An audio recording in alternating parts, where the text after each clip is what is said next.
How's it going, guys? It's Mr. Karnes here. I'd just like to go over our classroom procedures, but first let's start out by going over what are procedures. So to begin, procedures are the way that you behave, the way that things are done. So whenever you go to an airport, there is a proper procedure for doing things there. Similar to if you go to a basketball game or if you go over to your friend's house. There are usually procedures that you follow, kind of even without thinking. So the reason that we have procedures in my classroom is so that our class can run a lot smoother and so that people kind of know what to do as soon as they enter. So we're gonna there's a lot of these. So let's go ahead and go through them pretty quickly here. I've got the procedure on the left and the description will be on the right. So you can read along. I'm going to kind of paraphrase the description and give you what I think about each procedure. So in our class, at the beginning of class, you guys have got to enter the room quietly. At this time, you come in quietly, sit down, go straight to work on the agenda that'll be located on the board. So, generally speaking, most of the time, you're going to come right in my class quietly. You're going to find a computer that's where you're supposed to sit and just sign in and start working. Um, Also, at the beginning of class, if there's anything that needs to be passed out, I'll have the paper manager pass it out, and I'll just go ahead and check your bell work because there will be work assigned in Canvas typically. But also make sure you read the instructions on the board. When it comes to lockers, you guys are not allowed to go back to your locker once class has started without permission. So that means if you came into class has already started, you forgot that you left something in there, um, yeah, you're gonna have to ask permission to go. You can't just go straight to your locker. As far as bathroom policy goes, this year it's quite a bit different. Only one student can be out of the classroom at a time. That means just one boy or just one girl, not one boy and one girl. So only one student can be out of the class, either boy or girl.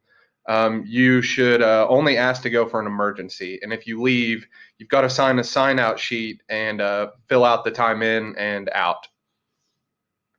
And I believe you get 3 of these per quarter. So I would use them very wisely. Sharpening pencils. We don't really use pencils in our class, but if you would rather sketch out your flow charts, which you probably don't know what that is yet, but once we get to that part of the class, if you want to do that by pencil and paper, that's fine. And if you ever need to sharpen your pencil, just raise your hand, and similar with most things, if you need something, and I will come to you and let you know that you can sharpen your pencil.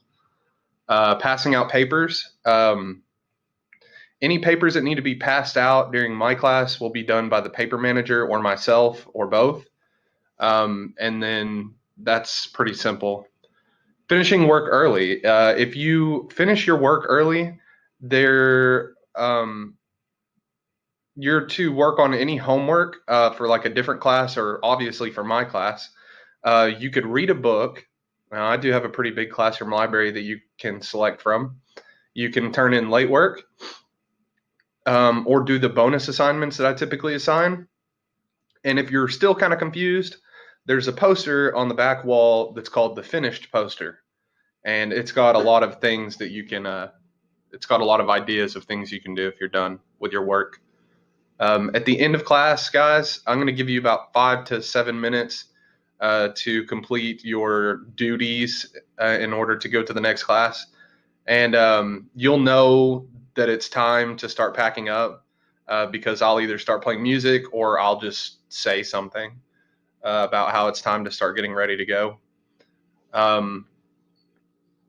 These duties include, for people that want classroom jobs, the absentee specialist should place any makeup work for the absent students in the makeup folder, which I will get with the absentee specialist and go over that with them. The Geek Squad classroom job person or people should make sure that all the computers are tidy and in a safe spot.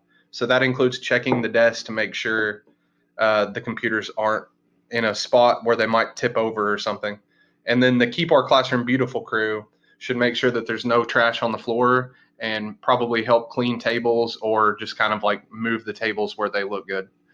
As far as cleaning classroom and supplies goes, of course, this year was going to be pretty hardcore about that. The Keep Our Classroom Beautiful crew will assist with helping clean our room after each period. And I will handle the chemical sprays. I've got some alcohol water spray, and the crew will wipe down surfaces, or just everyone will wipe down surfaces with paper towels or wipes. Um, we'll go over that procedure definitely in person. Getting things from last class. Okay, so if you forgot something in your homeroom or in your last class, you can go get it, but you're going to receive a warning. So that's like your first negative consequence. The second time you were to do something like that, or say you had to get something from your last class and then you broke a rule in my class also, then you would have 2 negative marks against your name, which might mean that you get less Friday minutes. Entering class after lunch, students are to wait outside the classroom until I've arrived and to let you know that it's okay to go inside. So if you guys could just line up by the wall, Nurse Bond is right next door, and we want to be really quiet for her. So just, you can talk, but just really, really, really quietly and respectfully, and just line up on that wallway, and I will let you in. So as far as hallway transition goes, if we ever go out in the hallway, we'll walk on the right-hand side all together. It's kind of a new thing this year to keep people from. It's kind of like a road, you want to keep people from collisions and walking into each other's paths. So getting the class's attention, to get everyone's attention, I'm gonna either clap like loudly or say hello everyone, something similar to that. Students, when I do that, just stop talking and listen respectfully. Generally, this means take your hands off your keyboard, push your chair out away from your computer, and look at me. So working in small groups, if we do end up working in small groups, which we probably won't do it as much this year, you're expected to work respectfully with that group and respect everyone's opinions in it. A little bit of the rules in this of respect each other, and you're not asked to change groups. So if there's a problem among your group members, you should report it to me, and yeah. Classroom jobs, if you demonstrate responsibility and respect, you could be assigned a classroom job. Students will be assigned a job for a 9 weeks period.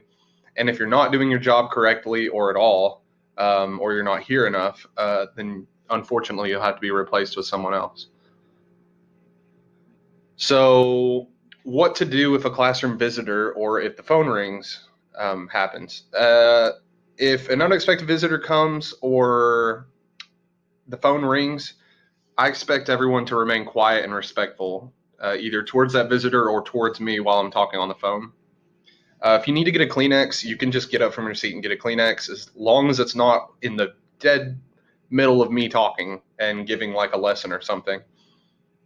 As far as distributing supplies goes, if there's an additional supply that students need for the day, the distributor will pass them out and pick them up at the end of class.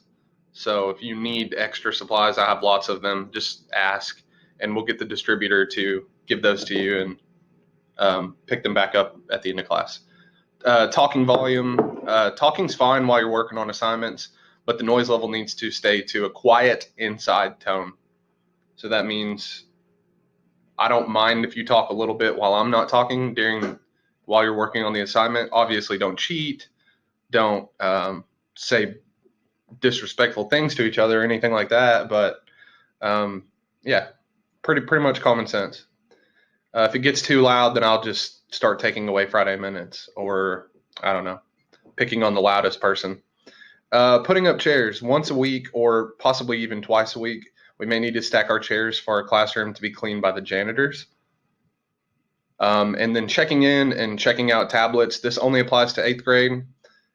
When asked to check out a tablet, send your group member, or if you're by yourself, you can go get in a single file line to get a tablet. And just make sure whenever you do that to note the number on the back of your tablet and sign the sign out sheet, and then sign it back in at the end of class. And remember, please plug the tablets in. It saves me a lot of time, and it can save a lot of heartache. If they go dead, it's just a really big nuisance the next day. So there's a lot of these guys. Don't worry, you won't have to necessarily remember all these just after watching this video. We're gonna go over these so much this year. So I will drill this into everyone's head, and you guys are just gonna know exactly what to do as soon as you walk in my classroom, and it'll all be good. So that's all I have. Have a great day, guys.